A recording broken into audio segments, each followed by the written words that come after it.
যে কোনো পাপ জুনি থেকে আসুক না কেন, সে যদি আমার গীতার গঙ্গায় অবগাহন করে, আমি তাকে কৃপা করি। সব ধর্মীয় শাস্ত্রাদি আহ্বান করছে, আসো আমাকে অধ্যয়ন করো।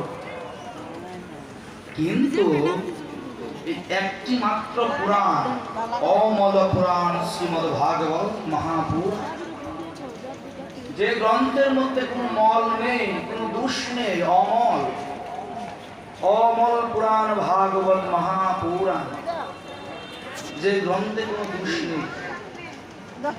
বিভিন্ন পুরাণে বিভিন্ন গ্রন্থে যদি দোষ থাকলে থাকতেও পারে,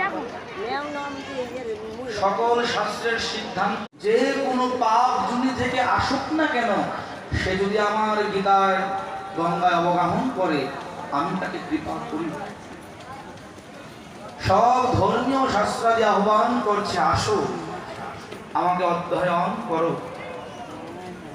কিন্তু একটি মাত্র পুরাণ, অমল পুরাণ শ্রীমদ্ ভাগবত মহাপুরাণ, যে গ্রন্থের মধ্যে কোনো মল নেই, কোনো দোষ নেই, অমল অমল পুরাণ ভাগবত মহাপুরাণ, যে গ্রন্থে কোনো দোষ নেই। বিভিন্ন পুরাণে বিভিন্ন গ্রন্থে যদি দোষ থাকলে থাকতেও পারে, সকল শাস্ত্রের সিদ্ধান্ত